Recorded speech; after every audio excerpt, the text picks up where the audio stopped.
So we're on the last chapter of the Year 12 Pure book, and we're looking at exponential functions. You will have met exponential functions before, but perhaps you're not quite as familiar with them as you want to be for the rest of this chapter, so it might be worth spending a little bit of time on section 14.1 and just double checking you understand everything here. An exponential function where an exponent is another name for a power. So if we've got something like 2 to the power of 3, this number here is the power or the index or the exponent. This number here is the base, okay? And you might think, well, I've seen functions with exponents before. Y equals x squared, that's got an exponent, that's got an index, so this must be an exponential function, but it's not, because an exponential function is one where the x is in the exponent, all right? So here the x is the base. An exponential function is the base is the constant and the x is up here. So it could be y equals 2 to the power of x, y equals, I don't know, a quarter to the power of x, y equals 17 to the power of x, anything of that form. You can even have something like 3 to the power of x minus 5 or something like that. Okay, so it's anything where there's an x up here in the exponent is what we're looking at. Now, if we think for a second about what shape they make. Now, I'm going to go through one example, or well, one or two examples here, but what I suggest you do, you've got a graphic calculator, sketch a few of these on your calculator and just get used to the shapes of them quite quickly that way.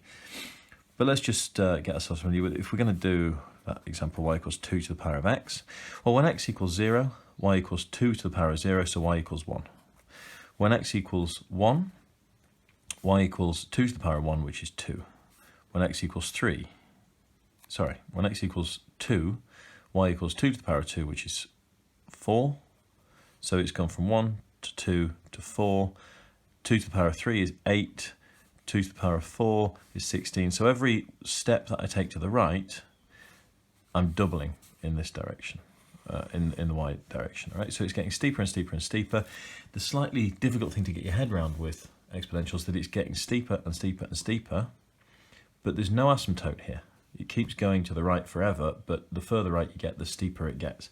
And if you stop and think about that for a minute, it will sort of make your brain do a few flip-flops. It's a difficult idea to get your head around.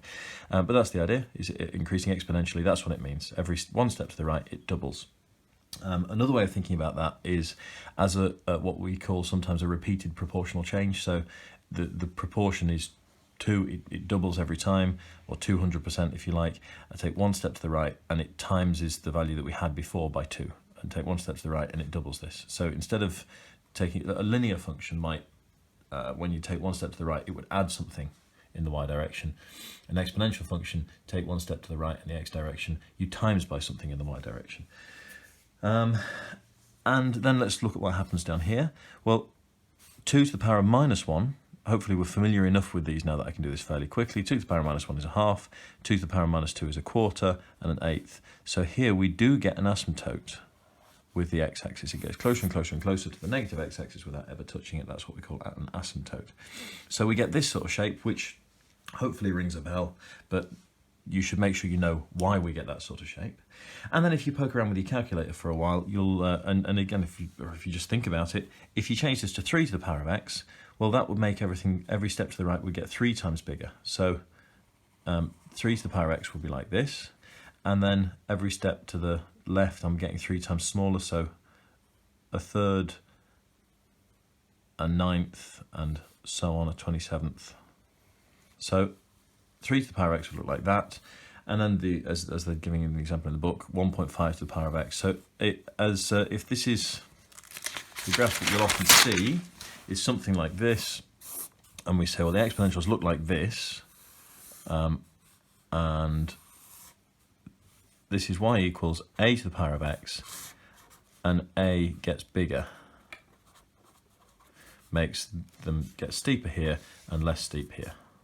Okay, so bigger a leads to these sort of graphs here. So that's what we want in your head, all right? Now, what if I then, so all of those values of a that I've picked, something to the power of x, whether something is bigger than 1, well, if I make it y equals 1 to the power of x, well, that's going to look like a flat horizontal line, isn't it? 1 to the power of x, well, 1 to the power of anything is 1, so we're going to get a flat horizontal line.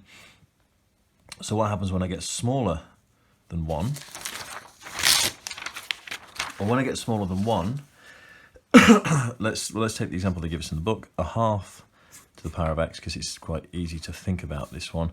We can think about that as 2 to the power of minus 1 to the power of x. So we can think about that as 2 to the power of minus x. And then this is a graph transformation, isn't it? So this is 2 to the power of x with a minus sign in the brackets. If you want to think about it as we take the x, we times by minus 1, and then we do 2 to the power of it. This is the bit that gives the graph its shape. Anything that we do before that is an inside the brackets thing. So an inside the brackets is a reflection in the y-axis. Another way of thinking about it is if y equals 2 to the x if f of x is 2 to the power of x, then f of minus x is 2 to the power of minus x. So it's an inside the brackets thing that way. Either way, we're going to get a reflection in the y-axis, okay? So things like a half to the power of x, we get a reflection that way around. And then everything else, all the other examples here, are sort of further reflections. So in example 2, let's just have a look from the textbook here, sketching this graph, that is a half to the power of x, but we've got a half to the power of x, but we've done, instead of an x there, we've got an x minus 3, so this is f of x minus 3. So if I know what half to the power of x looks like, then we do the transformation of sliding this to the right 3 spaces. And that's how we get this graph here. How do we know where it crosses the y-axis? Well, you can either think of it as doing the slide and working out that way, or you can use the simple trick that always works. If you want to know where it crosses the y-axis, put x equal to 0. Okay, so put x equal to 0 in there and you'll get the answer out. A half to the power of minus 3 would be 8. And yeah, I think that's pretty much all there is to say.